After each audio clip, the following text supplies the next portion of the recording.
This video is brought to you by Moon, the sound of a new era.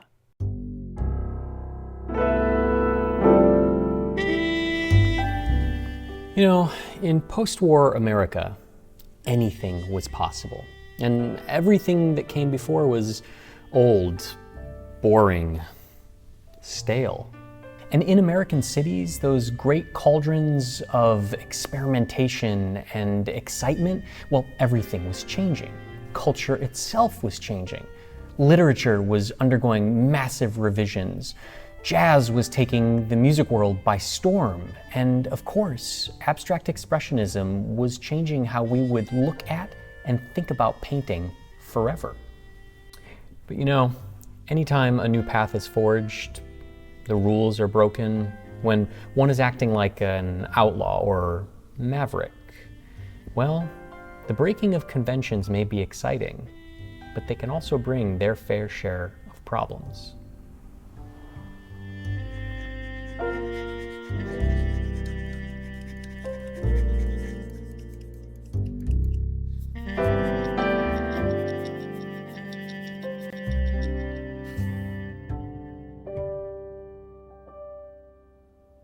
Many moons ago, when I discovered jazz, it left an indelible impression on me and became an omnipresent companion in my life, never more so than when working in the studio. So when the folks at Sim Audio saw me using a lousy Bluetooth speaker, well, they thought I should have better, and sent me one of their Moon systems.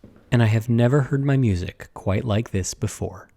And included was the Voice 22. The first ever bookshelf loudspeakers designed for Moon. Diminutive in size, the Voice 22 is not lacking, however, in sonic presentation. But what sets Voice 22 apart is its waveguide, designed for optimal alignment of the drivers. Simply put, as the sonic frequency rises and changes from the woofer to the tweeter, the waveguide ensures that there's proper overlap, meaning that the transition is smooth, clean, and the sound is full. And on top of looking really good from the outside, the patented curved groove dampening limits the panel resonance and improves the sound, making it free from cabin distortion or coloration. Click the link in the description to visit the Moon website and find the nearest retailer and experience the full Moon sound experience.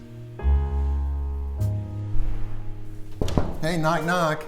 Well, it's about time. Wow. Wow. You know, in waiting for you, I could have finished the painting. Right. Wow. Fantastic. Yeah, wow is right. Jeez. Now, is this the first time you've seen it in person?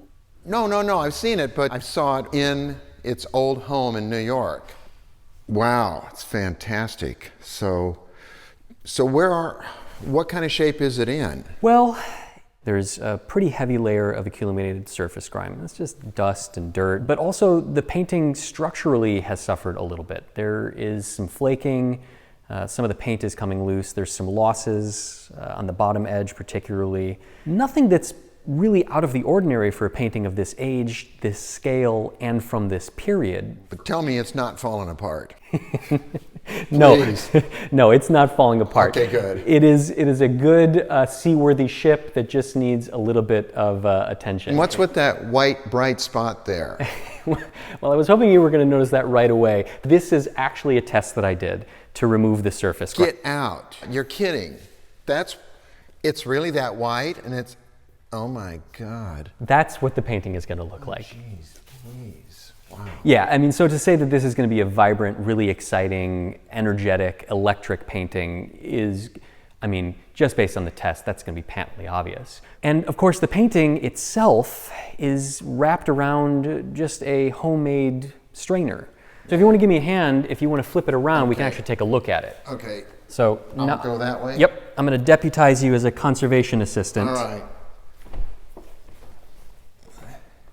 Your union card will come in the mail, Tom. Okay, good. So you can see that this is just timber. It's just lumber from the hardware store or a lumber yard. Very typical of Mary Abbott. Very typical of most of the abstract expressionists. They were painting fast, they were painting quick, they were painting big and cheap, and this was fine. But was fine is no longer fine. Keeping the entire support isn't actually necessary. There's really nothing of value on the majority of the support except for this section right here. So probably the support will be disassembled. I'll go over it with a fine-tooth comb just to make sure there aren't any other markings, any other inscriptions, and if I find anything of value, I will probably rip it down with a saw and then mount it to the new support. I knew when I saw this painting that it was from the 50s. And when I saw a picture of it, it was from the 50s. But the guy sent me a photograph of this part of the back of it. I said, what's on the back? So titled 1968. Well, actually 1968. So I thought, that's weird. But this is he bought it, not in 65. He bought it in 68.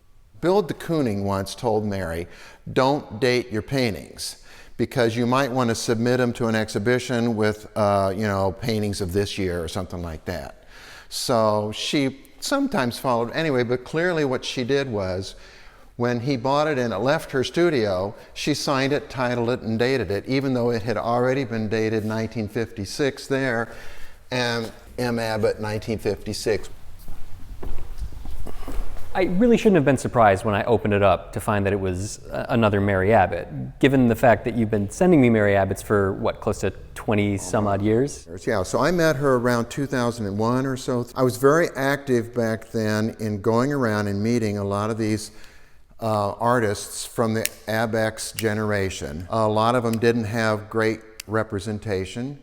They were mostly in the New York area, and you could call them up, go over to their studios, hang out, and get their paintings. It was unbelievable.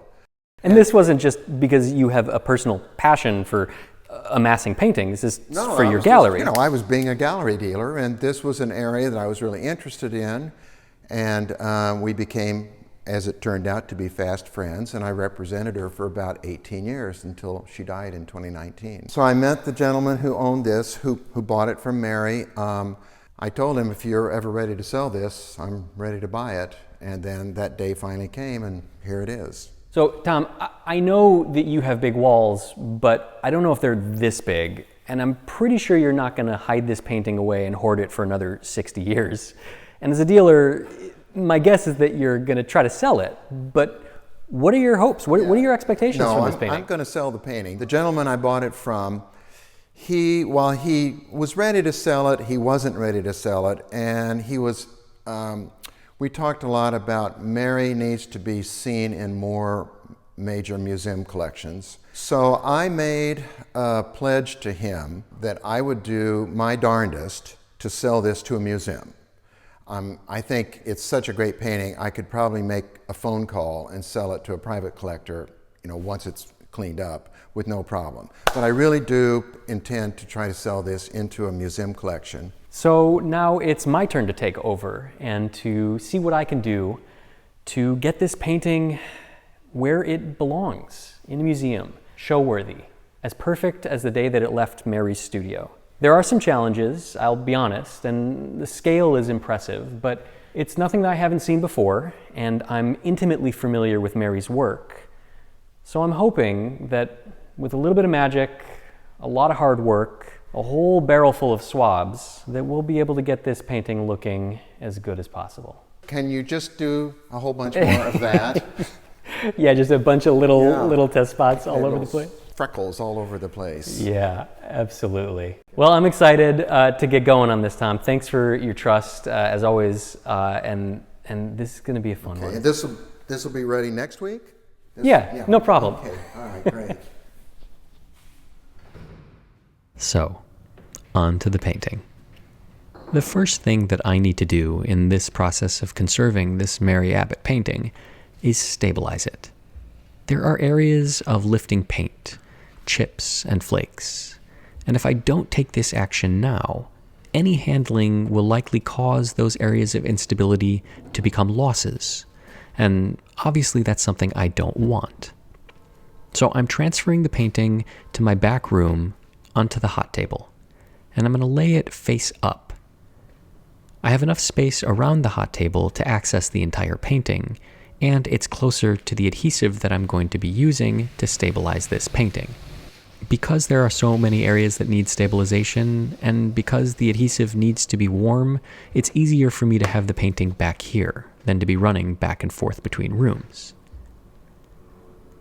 I am filling up a needle with the adhesive, and I'm now going to start injecting it underneath all of the lifting areas of paint.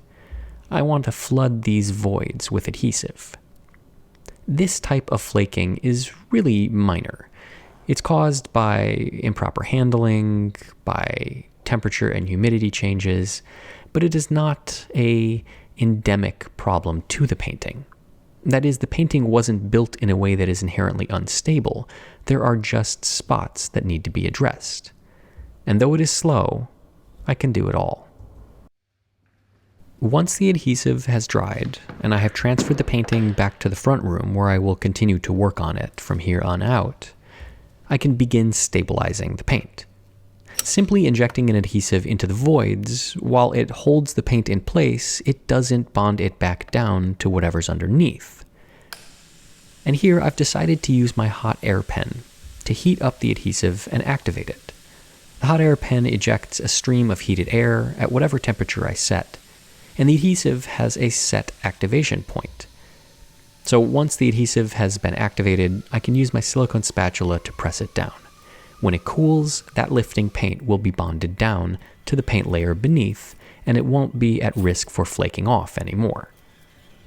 There are lots of little areas that need this treatment, but I have chosen to do it one by one as opposed to trying to do it in one fell swoop on the hot table, because it is unnecessary to expose the painting to that much heat, and it is really just kind of easier to do it this way. I have more control. And you can see the paint sometimes wants to lift up, but once it's bonded down, it will stay put. Now to clean this painting, I'm using a different approach than swabs and brushes and detergents. Because I know Mary Abbott's work, and I know she used mixed media, and sometimes that is fugitive, I'm going to be creating what are called PVA gels. And it all starts by mixing out different quantities of polyvinyl alcohol. I'll heat the water up, and then once it's up to temperature, I will add the PVA. And my stir doesn't work, because the PVA is too thick. So I will spend the next 10 minutes stirring PVA. Lesson learned, Julian. Lesson learned. This PVA gel, once subjected to multiple freeze-thaw cycles in these shallow silicone trays, will transform from a liquid glue to a solid gel. Now once it's cooled, I can remove the Pedialyte pops from my freezer and place the gels in. These need 8 hours to freeze. So, next day I can come back and remove them. They now need 8 hours to thaw. Once they're thawed and have been subject to a couple of freeze-thaw cycles, I can transfer them to a tray and start trimming them to more manageable sizes. Once they're trimmed down to sizes that I'm comfortable working with, I can transfer them to these little trays, and then I can rinse them. I want to make sure that any excess PVA glue is removed. And then I can start mixing the detergent. Now this detergent will go into the gels. The gels will absorb this, and that will be the cleaning agent. I can mix these together and test the pH and adjust it with some hydrochloric acid accordingly. I want a pH neutral solution. Once it is pH neutral and I'm satisfied, I can now saturate these gels in this detergent. These gels will absorb this detergent and be saturated, and then they'll be used for cleaning. The gels are only the vehicle to deliver the cleaning agent to the painting surface and break down the surface grime. They make sure that the cleaning detergent doesn't evaporate or spread too much. I'll dry them off just a little bit because I don't want this painting wet. And then I'll place the gel onto the surface of the painting. With enough exposure, the detergent will start to work breaking down that grime, and then the gel will absorb that grime, and we will have a clean painting. It's pretty remarkable, actually. You can see the gel is dirty. I have lots of gels, but I have a lot of surface area to work on. So I'm going one gel at a time, agitating them when I feel like it's necessary, and then they need to be rinsed out once they've been saturated with grime. But you can see just how effective they are at removing that surface grime and not the paint. This is a really mild approach, but I can come back and remove any excess residues just with a cotton ball to make sure that the painting is dry, and you can see no paint comes off. Where I need to, I can even use the gel as an eraser to agitate the surface grime and then lift it off. Kind of amazing things, actually. So lather, rinse, and repeat. And repeat I will. There is a lot of surface area to work on. But the good news is that these gels last a few days before they've been completely saturated with grime and are no longer effective, so I don't have to rush.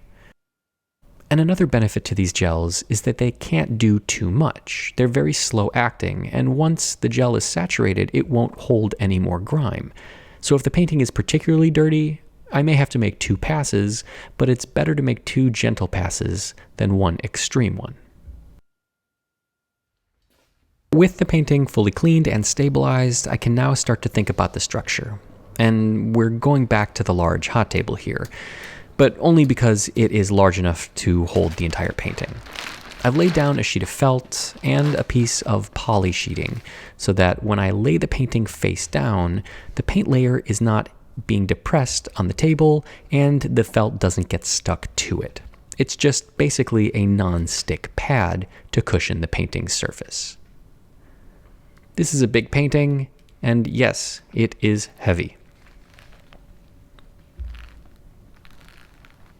Mary used staples, which I'm not terribly fond of, but she was very economical in her use of staples, which I am fond of. On this long edge of the painting, there are probably only 20 staples. Really not enough to hold the painting on, but it certainly makes the conservator's life a little bit easier. So thank you, Mary. Once I have removed all of these staples, I can remove the strainer from the canvas. This strainer will be replaced because it's just not adequate for this painting. It's too lightweight, it is not keyable, and it's got some deformations that we want to correct. There is a good 40 or 50 years worth of dust and dirt behind here, and so I'm going to go and just remove it with a brush. I don't want to use a vacuum here because I'm always nervous that a vacuum is going to suck up the canvas and distort it or wrinkle it, and a brush is nice and easy and gentle. I'm going to lay out several blotter papers to cover the entire painting. I'm going to tape them together, and then I have to trim them and remove them. Because, of course, this painting needs to be flipped.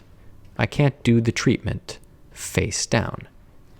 So, employing the use of the stretcher that I just removed, I can use some acid-free blotter paper and some clamps to temporarily hold the painting onto the support.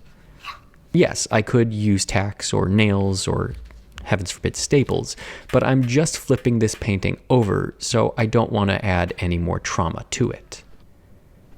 You see, it works. I've done this a few times. Trust me. Once I have set up the hot table for the treatment, the blotter papers underneath, I can bring the painting back and remove those clamps and transfer the painting to the hot table. I'm just going to slide it off of the strainer really carefully because I want to minimize the amount of flexing that this paint layer has. It's a pretty thick painting, and any flex could potentially crack or damage the paint layer. Once it's on the hot table, I will surround the painting with cotton webbing, and this is used to extract the air from the envelope that I will make with plastic sheeting. And this allows me to have a vacuum pump suck out all of that air and force pressure down onto the painting. And the function of this treatment is try to relax out some of the waves and planar distortions in the painting. This painting is old, it is big, it has been bumped around, it has been subject to climate changes, and all of that has caused there to be some ripples and some waves. So I want to remove as many as I can. This painting will never be pancake flat because I'm not lining it, and it's not necessary to do so. I just want to remove the worst offending of the planar distortions. I'm using a piece of felt to go around the impasto, and I've used a flexible layer of poly sheeting so that it conforms to the painting. I don't want to put any unnecessary pressure on the paint layer. I just want to make sure that there's an even downward pressure. Working the painting back and forth, using various tools to encourage some of those deep creases out, I can let the hot table do its magic. Because this is a really big painting and a really small tacking edge, I'm concerned that the extra weight is going to cause tears or other problems, so I've decided to reinforce it with a strip lining. And that's where a new piece of canvas is adhered to the tacking edge to give fidelity to an otherwise brittle or fragile edge. So I'm using a heat-activated thermoplastic adhesive film. And I've turned on my hot table, which is zoned, and only the edge of the painting is on the heat. I'm using my iron at a very low temperature with a piece of siliconized release film on the front of the tacking edge to encourage the film to adhere.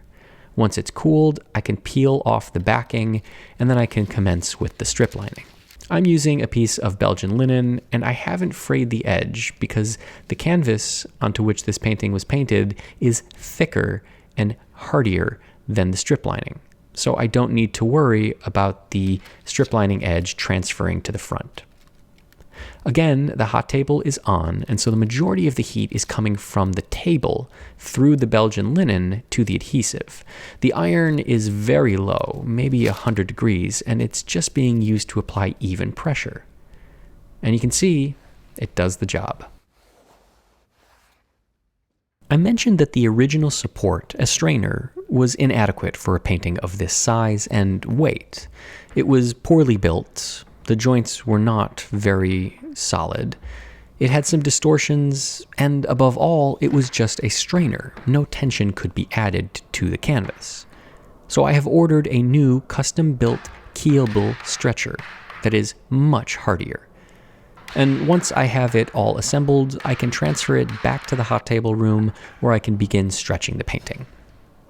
I'm going to stretch the painting here in the back on the big hot table rather than moving it to the front because there's absolutely no reason to transfer the painting to the front. It's much easier to transfer the stretcher to the painting and keep the painting flat. And so I've kept the blotter film underneath the painting because it helps minimize any movement and distortions that may happen as I handle this painting. So just sliding it back and forth, and with the blotter paper fully removed, the painting is now on the stretcher ready to be stretched. I'm going to be using sterilized 3-ounce steel tacks, and yes, I'm going to be spitting them. An old upholsterer's technique, whereby the tacks are stored in the cheek, the tongue and the lips navigate them to the front, and then a magnetic hammer is used to pull them out of the mouth and drive them into the stretcher.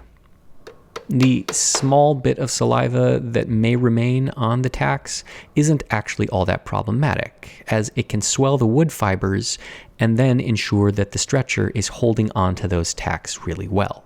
So I'll navigate around the entire stretcher, making sure that I've gotten even tacks, and then, well, that's it for the stretching. To finish up the stretching, I need to tack the excess canvas to the back of the stretcher. Normally I could do this flat on the table with the painting face down, but here, because of the impasto, I don't want to do that. So I'm going to do it vertically, which is only a little bit more difficult and really not all that problematic. Using smaller tacks, spaced out, I'm just making sure that this extra canvas is folded over and tacked down so that it doesn't fray or get in the way. Yes, I could certainly cut it off and leave it, but I think that that looks sloppy, and this is a beautiful painting that deserves attention, both front and back. Once complete, I will install the keys and add some tension to this painting. Not a ton, but just enough to take up a little bit of slack. And with the key in place, I can secure it with a piece of fishing line wrapped around a tack so that it doesn't come loose and wedge itself in between the stretcher and the canvas, creating a bump. Tom had pointed out that Mary had signed the stretcher, and while she also signed the painting front and back, I want to keep that little piece of provenance, so I'm going to be disassembling this support and saving her signature. Now, in the process, I have also discovered the stamp from the stretcher manufacturer and an inventory number for the stretcher manufacturer referencing Mary Abbott, so I'll keep those too. I'm going to chop the wood down to more manageable sizes, making sure to keep all of the areas where there are inscriptions or stamps or any markings whatsoever. And then, once I've done that on my chop saw, I will go over to my table saw and I will rip them down to about 1/4 of an inch. I don't need the mass of the wood, I just need what's on the face. Once it's been ripped down, I can secure it to the back of the new stretcher using some brass screws and make sure that everything is centered nice, and all of the old provenance will now remain with this new support. This painting had some losses, and it has a lot of impasto. So I need to fill in those losses before I can do the retouching. If I fail to do this, well, you'll just see all of those losses, even if the color is matched. On a big painting like this, with a lot of impasto, it's a lot of fun to sculpt this brushwork. I get to try to imagine Mary painting this, and what tools she used, and how she achieved this effect. And then I get to try to recreate it. There are many tools that I can use to do this, and ultimately I choose the one that I'm most comfortable with, this small little palette knife. I'm not terribly concerned about how it looks right now. I just need to build up some of this material because I can always come back later on and do more shaping. I can remove some of this, I can add to it, whatever the case may be. This is just the first step. Now that said, I want to get as close as possible on the first pass because it means less work going forward. And while I would like to do this with the painting face up, there are some areas that I just can't reach easily if it's on the table, so doing it vertically makes a lot of sense. And here I'm using a silicone spatula to help shape some of that fill-in medium to more accurately represent the brushwork that Mary applied to the painting. Going over the painting with a fine-tooth comb, particularly when most of it is white, is actually pretty critical so that I don't miss anything. Now, there are some areas that are simply little chips, and then some that are complicated, wild brush strokes. These aren't any deliberate motions by Mary. They're kind of the result of her painting process, maybe the fingerprints. These give me a lot of leeway because I just need to do something to fill in the gap. I'm not so concerned about making sure that it is a perfect match because A, I don't know what was there, and B, I just want to disguise it. Now, once it's all dried, then I can come back and start refining the shape. And here I can use scalpels, dental tools, sandpapers, swabs. Again, any tool that will allow me to achieve an effect that blends in harmoniously with the original is what I will use. And so I'm just trying to make sure that this matches. Using a little swab with a little bit of water, I can soften off the edges and try to get it to look a little bit more natural, a little bit more fluid. Now, trust me, once the retouching is all complete, nobody will ever notice this because big painting, abstract expressionism, lots going on. But that's not the measure by which I work. I try to think about each one of these being examined by somebody. With all of the fill-in work complete, I've transferred the painting back to my spray room, and I'm going to be applying an isolation layer to the painting. And this is because the paint layer itself is vulnerable or fugitive to some of the solvents that could be used to remove the retouching that I'm going to be applying. But this resin layer is removed with a solvent that does not pose any harm to this painting surface. So this is to protect the painting, not only from my retouching, but also from UV light and from surface grime and fingerprints and general wear and tear. Of all the paintings that I retouch, abstract expressionist paintings are some of the most fun. Because there is so much going on, it makes the conservator's life a little bit easier. Let's be honest, it's easier to hide your work when the painting is 8 feet by 8 feet and full of energy.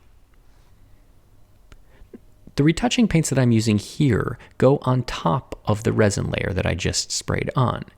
And one of the benefits of this medium is that I can add gloss to the retouching paints so that I can match them to the final sheen, whereas some of the other paints that I use require another layer of varnish to unify that sheen.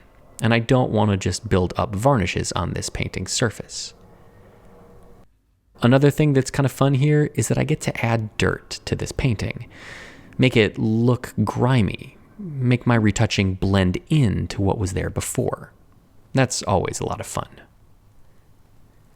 And the retouching process here, even though the painting is really big and it's easy to hide my work, is no different than the other paintings I work on. Try to limit the amount of paint that I put on to just where paint is missing, match the colors accurately, and rebuild what was there so that the eye goes right over it. Doesn't hover on the damage, but just sees the entire painting. Now there is a lot of retouching on this painting, but luckily all of the spots are really tiny, which I don't know if it's easier or more difficult because I have to make multiple passes to make sure that I don't miss anything. But c'est la vie. There is one final step that I need to do before I deliver this painting back to Tom, and that's to wrap the edges.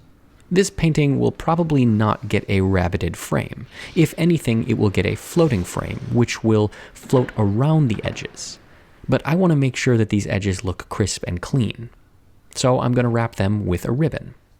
And Tom has asked me to use a black ribbon because this painting is going to have a black frame. This will help make the sides of the painting disappear. I'll cut the ribbon and then I'll begin tacking it at the corners and then stretching it around the painting.